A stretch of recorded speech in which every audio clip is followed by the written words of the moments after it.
ಗಂಡ ಬಂದ ಸಂತೋಷದಲ್ಲಿ ನನ್ನ ಹೆಂಡತಿ, ಮಗ ಬಂದ ಸಂತೋಷದಲ್ಲಿ ನನ್ನ ತಾಯಿ ಇದ್ದಾರೆ. ನನ್ನ ಮಿಲಿಟರಿ ಸರ್ವಿಸ್ ಇನ್ನು ಕೇವಲ 6 ತಿಂಗಳು ಮಾತ್ರ ಬಾಕಿ ಉಳಿದಿದೆ. ನನ್ನ ಮೇಲಾಧಿಕಾರಿಗಳ ಕರೆ ಬಂದಾಗ ನಾನು ಹೋಗುವಂತ ಪ್ರಸಂಗ. ಆದರೆ ಒಂದು ಕಡೆ ನೋಡಿದ್ರೆ ನನ್ನ ಅನ್ನದ ದುಷ್ಟತನ ದಿನೇ ದಿನೇ ಹೆಚ್ಚಾಗ್ತಾ ಇದೆ. ಇದನ್ನು ಹೇಗಾದ್ರೂ ಮಾಡಿ ಒಂದು ಗತಿ ಕಾಣಿಸ್ಬೇಕನ್ನುವಷ್ಟರಲ್ಲಿ ಮತ್ತೆ ಮೇಲಾಧಿಕಾರಿಗಳ ಕರೆ ಬಂದಾಗ ಹೋಗುವಂತ ಪ್ರಸಂಗ. ಪಾರ್ವತಿ,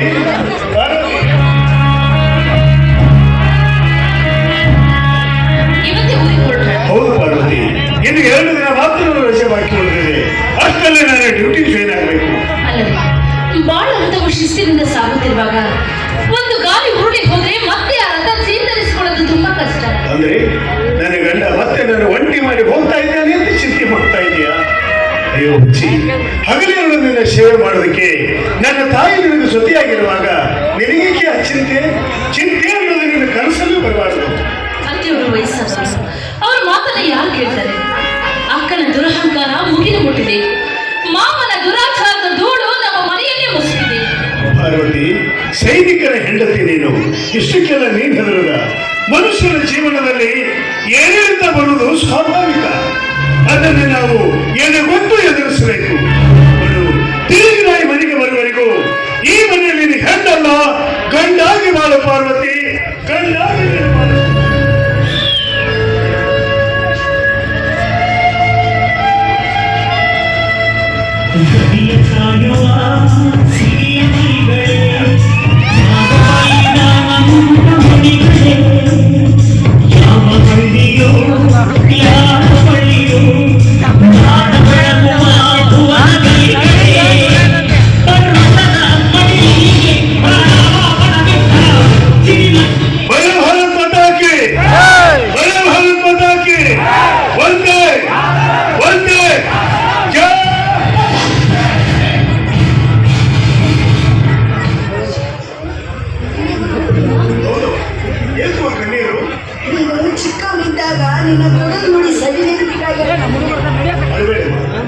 ಈ ನಿನ್ನ ಮಗ ಆ ಭಾರತ ಮಾತೆ ಸೇವೆ ಮಾಡೋದಕ್ಕಾಗಿ ಹೋಗ್ತಾ ಇದ್ದಾನೆ.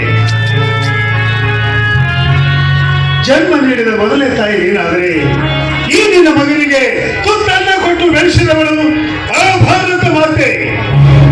ಅವರಿಗಾಗಿ ನನ್ನ ಪ್ರಾಣ ಹೋದರೂ ಚಿಂತೆ ಇಲ್ಲವಾ? ನೀನೇನು ಚಿಂತೆ ಮಾಡಬೇಡ. ಮತ್ತೆ ದೊಡ್ಡ ಸಾಹೇಬನಾಗಿ ಬಾಮಗರಿ ಅಂತ ಆಶೀರ್ವಾದ ಮಾಡಿ.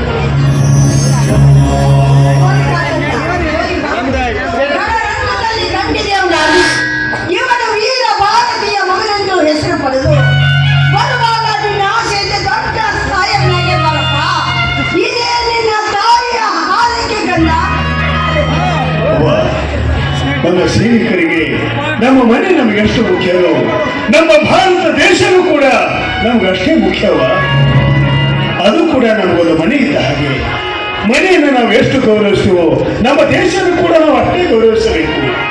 ಮನೆ ಮಾಡುವನು ಮನೆಯವರಿಗೆ ಕಾಯಬೇಕೇ ವಿನಃ ಬೇರೆಯವರಿಂದ ಹೇಗೆ ಸಾಧ್ಯ ಇದ್ದೀನಿ? ಅಂದ ಹಾಗೆ ಅಣ್ಣ ಅತ್ತಿಗೆ ಏನು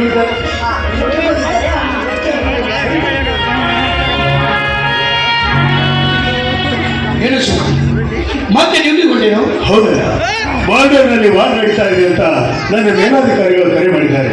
ಹೋಗ್ಲೇಬೇಕು.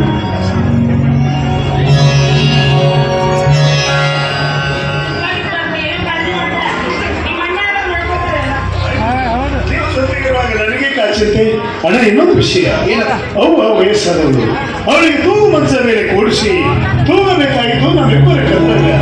ಬೆಳಗ್ಗೆ ನನ್ನ ಹೆಂಡತಿ ಈಗ ಚೊಚ್ಚಿನ ಗರ್ಭಿಣಿ ಇದ್ದಾಳೆ. ಅವಳಿಗೆ ಆಯಾಸ ಆಗುವಂತ ಕೆಲಸ ಮಾತ್ರ ಹಚ್ಚಬೇಡಿ. ಬೇಕಿದ್ರೆ ಮನೆ ಕೆಲಸಕ್ಕಾಗಿ ಒಂದು ಆಳ ಬೇಕಾದ್ರೆ ಇಟ್ಕೊಳ್ಳಿ. ಲೇ ಶಿವಕಾಂತ, ನೀನೇನು ಮನೆ ಕಡೆ ತಲೆ ಕೆಡಿಸ್ಕೋಬೇಡ, ನಾನೆಲ್ಲ ನೋಡ್ಕೋತೀನಿ. ನೀನು ಮಾತ್ರ ಜೋಪಾನಾಗಿ ಹೋಗ್ಬಾ. ಸರಿ, ನಾನು ಸ್ಟೇಷನ್ ವರೆಗೆ ಬರ್ತೀನಿ. ಯಾರು ಬೇಡ್ತಾರವ ನಿನಗೆ? ಬರು, ನೀನು ಬಾ ಮನ್ಸುತ್ತಿ.